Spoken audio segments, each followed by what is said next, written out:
I'm your host once again, Moody Black.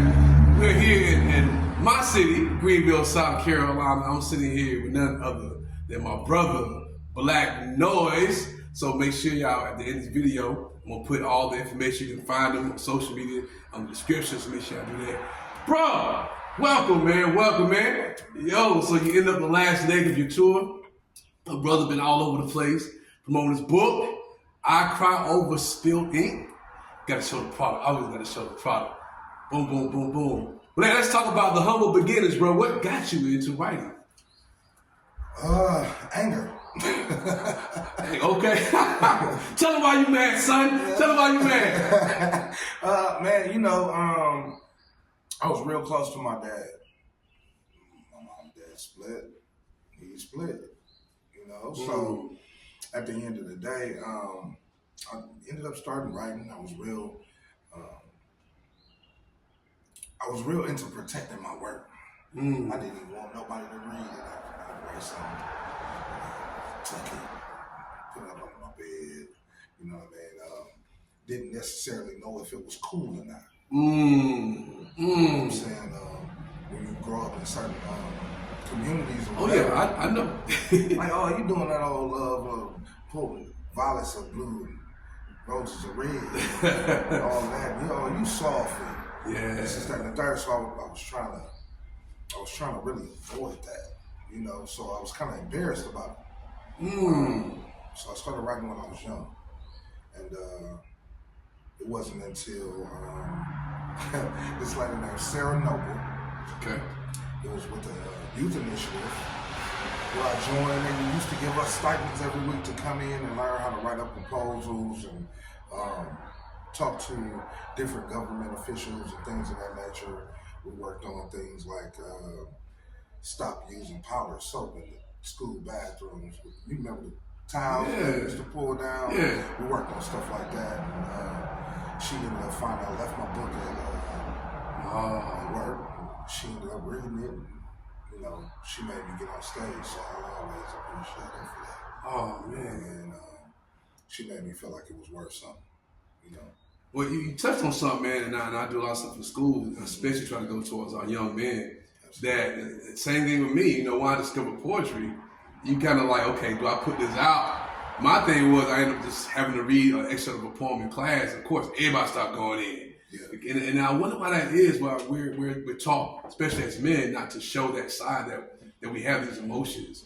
And you know, once you started doing that, man. But let me ask you, when you finally got to do it on stage, how was the after effect? How was that afterwards? I noticed that, you know, the reception was way different than what I thought it was going to be, because it was at a youth retreat. We were supposed to be doing things like trust activities, you know, when you fall into somebody. Right. all of that old stuff. And we kicked it off with explaining exactly what initiative we were in, and then it was the poem, and like the applause was like dope. But the applause didn't get me. It was the people who came up after, like, oh man, I feel that too. So I'm 14 years old, and I'm like, so somebody feels like me. Right. I'm That's the like, beautiful I'm the thing. one that feels this way. Right. And it helps somebody. So now I'm like, okay. And I still wasn't in love with it. I just knew that I could do it in public now. Okay. What took you stages? Took steps. Yeah. I really didn't fall in love with poetry until probably 2014, 2015, when I really started to see the impact and work on things. My mentor has been AJ Houston. AJ, shout out AJ. Matter of fact, AJ was the first person over there in the stories. He's the first person, episode 1. Shout out to AJ. Yeah, he's been my mentor for the past like 12 years, right? So he made me see things in different ways and how to use words in different ways and mold things and really create the story without having to tell you every single detail. So it really made me understand that poetry was a different language. Yes. You know what I mean? And that's what I fell in love with. It's the creating the pictures that I fell in love with. So, yeah, man. That's it's dope, the impact man. part. That's Knowledge dope. is just a part of the purpose, you know. So let the people know, how long have you been really doing it? Professionally since 2014, I wrote my first book, Priceless, and that dropped 2016, February 2016. Okay. And this is just my second installment. I Cry Over Spilled Ink. And we're gonna rock it till the wheels fall off, because now I know that I have no choice but to write, because it's a part of my purpose. It's something God told me to do. It wouldn't have stuck this long, and I wouldn't have that gut feeling. You know what I mean? If it wasn't something that that was meant to be done on a regular basis. You know what I mean? Career-wise, so yeah. All right. Speaking of career-wise, like what's the next goal? I know you've been touring. What's next for Black Noise? Next is another tour. Next is some more traveling. I plan to, I'm ending this tour, on the 18th. So next Saturday I go home. I'm going to regroup, see exactly what was spent, what went out, what came in, tally everything up, how many books were sold, what bookstores picked up the book, and things of that nature. And I'm going to get right back to it. July. And hopefully we can push everything to October. But there's 3 children's books in the work. Oh, let's go. 2 more poetry collections, and to God be the glory, man. Man, that's what's at the up. end of the day, man, I'm excited about everything that's getting ready to come. I'm in the middle of developing a TED Talk right now. Okay. Called The Price of Purpose. And I just can't wait to see exactly how things unfold and where things really lead me. I'm not moving without God say so. So it's prayer and then it's move. Wow. Okay. Yeah. I feel you on that. You said something about going home to regroup. One thing I discovered just as building with a lot of artists, we don't like to go to the business side. But you was like very specific. Like, we'll go home, start tallying this, do this, check out the losses, check out the gains and stuff like that. How hard is that for you to kind of balance being the artist and being the business person and the booking manager and the accountant? Yeah, I said, no artist would love it, but it's necessary. Right. The paperwork is necessary. If we want to, a lot of the time people don't look at poets in a serious manner. That's what they don't really take us serious because we're artists. And sometimes we fly by night, sometimes we have these pipe dreams and we throw things in the air like, okay, I'm gonna do this, but not a lot of the times do we stick to the business. And if we can stick to the business, they'll start taking us serious. You know what I mean? They'll start booking us in a proper way. If we stop, playing down our role in society, right? Because there would be no R&B, no hip hop, no country, rock, jazz, it's all poetry. Nothing without poetry. So if we start sticking to the business of poetry, sticking to our business and making sure that we take care of the accounting side, the booking side, and really making things serious, right? Then they'll start taking us serious. So. I love it. Man, we got to ask you, let the people know, like, where are you from? Like, where does it started from? I'm from Milwaukee, Wisconsin, north side of Milwaukee, Wisconsin. It's a beautiful city. It's a little bit dangerous. Hold on, how that go the same, bro?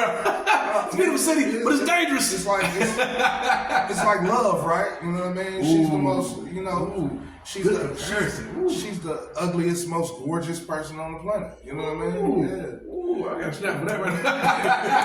Yeah, man. That's a bar right there. That's the only way I can compare, what I can compare my city to, because I love it and I can't stand it at the same time. Yeah. I believe that it's a lot of growing businesses, entrepreneurs, black infrastructure that's being made. There's a lot of women who are really on top of their game, black women, strong black women that are really on top of their game.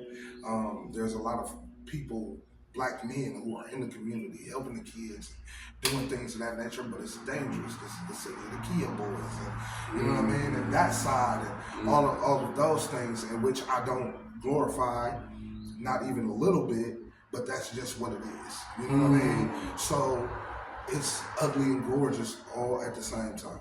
I love it. When you think about it, I think that's for everybody's city, no matter where you're from. Like I'm in South Carolina now. It's a beautiful place, but it's whoo. There's some things here. Some things, woo. I feel like, oh God. So I know when I'm on tour, I always tell people, I'm from South Carolina, but I'm one of the good ones. You know, there's some talented people there. There's some talented people here. You know what I mean? But we got some stuff. Yeah. So I'm glad you touched it. So is Milwaukee still home now? Milwaukee is still home. Okay. I don't plan it. It won't be my forever home. I was living at Dallas for 8 years. Okay. And I really fell in love with that place. I really got a lot of love in that place. I needed to heal in that place. And I needed to come back home and heal more. You know what I mean? So now that I'm in this mental space that I'm in, and I'm ready to talk about it, I'm ready to get to it, and really help us share my story and things of that nature, it's got to be on to the next one. I like the fact that you own up and saying, I did some healing. A lot of people like to open that up. They don't like to peel that layer, or even let people know that I'm healing, I'm going through healing, I'm taking this time to heal. Like, it's such a taboo thing until now, and we got more people being open about healing. How much that goes into, poured into your book that you have? A lot of it goes into the book. I talk about the PTSD, the trauma, the anxiety, things that have happened, you know what I mean, over the amount of time of me growing and building who I am, you know what I mean, becoming me.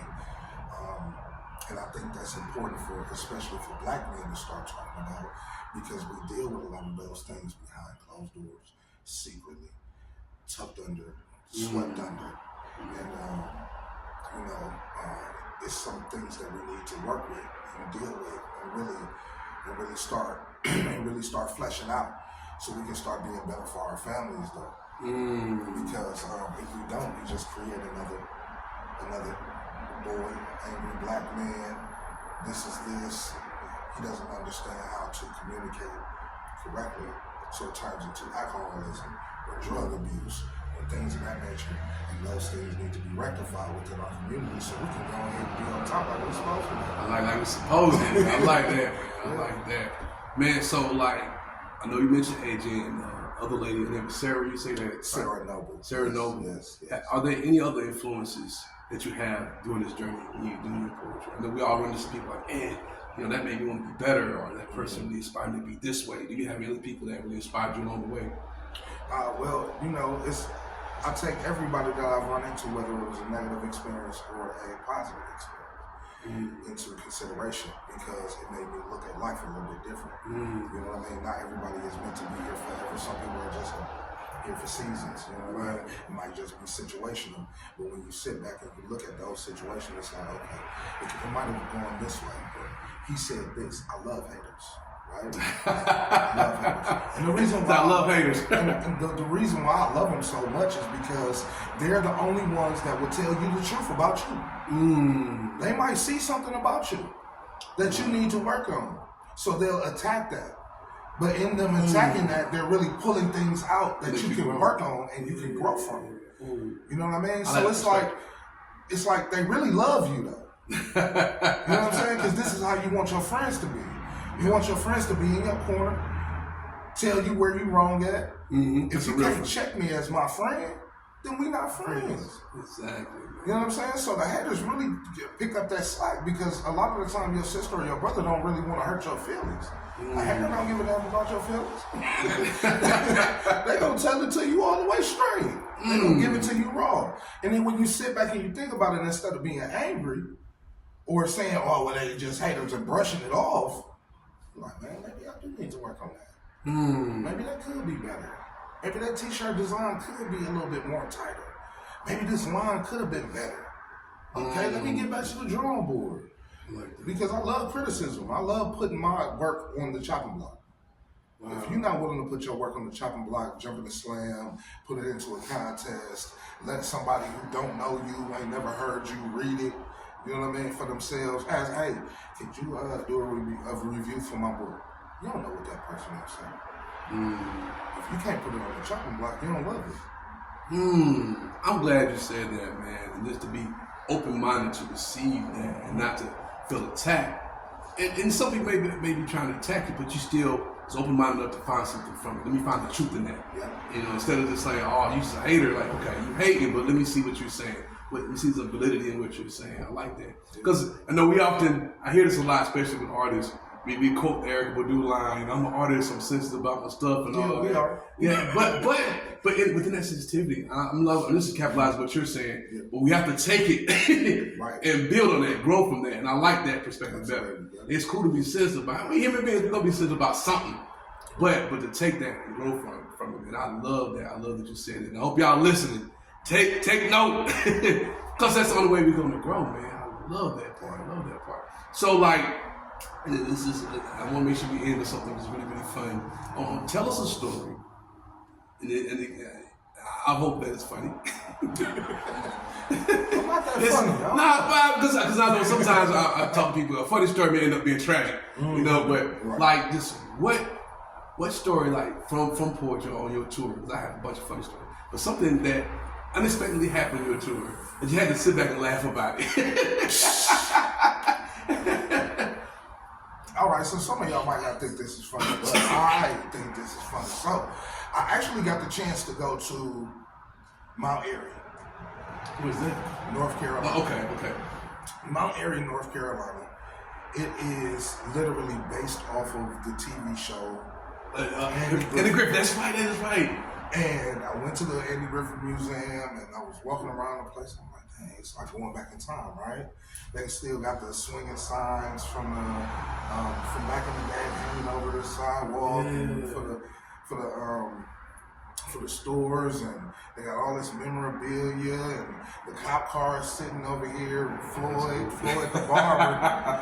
the barber, which was dope to me because I've been a barber for over 20 years. Oh wow! So Floyd the barber was standing by the cop car. I'm like, hey, let me take a picture. You know what I mean? And I was just having the most awesome day because it's part of our childhood. Right. I'm an 80s baby. Andy Griffith marathons came on all the time. Saturday morning, Andy Griffith was on with the cartoons and everything else, right? So, you know, we all grew up with it. So, it came down to we had to go to the high school to do the workshop. We did the workshop. After that was done, we quick grabbed something to eat. I had the feature that night on the strip, and it's wild because it's a lot of tourists or whatever, and we're riding with the windows down. We're kind of going slow, looking for a parking place. And all you hear, because it's quiet, we don't have any music on, and all you hear is, "Mommy, look, it's Negroes." No. Yeah, man. Oh. So I remember seeing but like one Andy Griffith my whole life.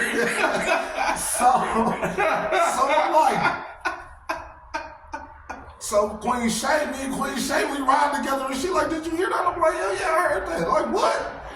So we kind of upset. We upset, like, that's crazy. But then you know, racism and all of that, prejudice, all of that stuff is learned behavior. Yeah.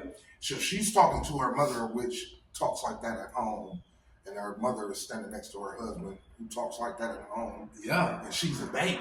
The baby couldn't have been no more than 5, 6 years old. You know what I'm saying? So you can't get mad at the baby. Right. It's not her fault. But to hear that is triggering. It's like, I don't even want to do this feature no more. I don't even want to do the feature no more. I'm like, man, we need to get up out of here. It's probably getting ready to get dark. This might be a sundown time. we don't know what's going on. So we ended up going to finding a parking spot. I breathe. Logically, I'm like, okay, that was years ago. Shit, man, it's okay. So you see this couple getting ready to go into a coffee shop because it's a coffee shop named Pages, right? And they're getting ready to walk in. The wife opens the door.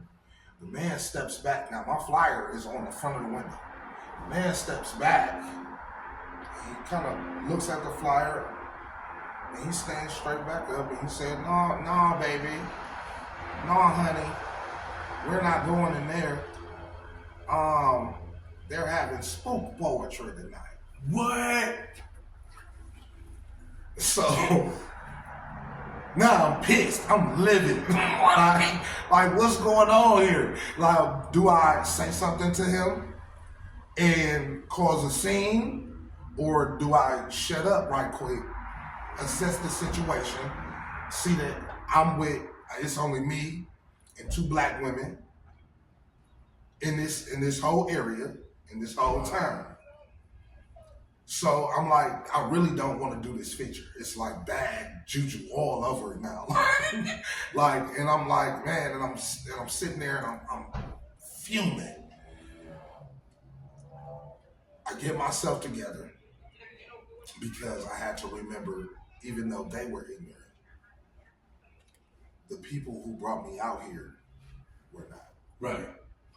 They might have not believed in this. Right. They might not have the same moral setup, same values as these 2 different situations within literally 10 minutes of each other. Back to back, bro. That happens back to back. So I get on stage and I tear it up. We have a good time. Good time. They laughing. You know, people spilling coffee on themselves. You know what I mean? Right. We going through the motions. You know what I mean? I'm like, oh, I'm in the back of my mind. I'm like, I'm having a great set tonight. Like, this is crazy. And the people inside the shop actually bought more books than anybody else on the tour. That's cool. That's cool. That's what I'm talking about. So I just felt like, now here is the thing, and I don't know what you viewers get into, but this is me. So, right? So I just say this. He was testing me. I was being tested. Like, are you gonna do what I say do, regardless of the situation? Or are you going to do what you want to do and get in the way of the blessing? I love it. You know what I mean? So at the end of the day, and I just sat back, and now I'm able to say, like, damn, that's crazy. Like, this poem is going to be nuts. First of all, I got a good poem up out of it. I sold a whole lot of books there. It's always a lesson. You know what I mean? So I sold a lot of books there, and I got a great lesson out of it. And it's funny now, from hearing it, like, oh, wow, this is how people think. Mommy. Right. Look, it's Negro. I love it, man. Yeah, man. Well, I just want to say thank you for being here, man. Thank you for sharing your story. Tell the people they can find you at, man.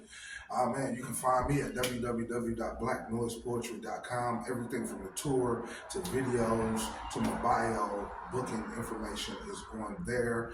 You can find me on Instagram at blacknoise.poetry. And TikTok, blacknoise_poetry. I don't know why they wouldn't let me use the dot bag. Yeah, you can find me in your city soon. I'm open for booking right now. Shout out to Shocky G. That's my sister. I love you. I got your towel on the day, baby. I see that. Yeah, got your towel on the day. You know, I really believe in support. Yeah, this is necessary. You know what I mean? But this is the price of purpose. Be a poet in real life. That's right. I'm gonna rock the t-shirt. I got a t-shirt, y'all.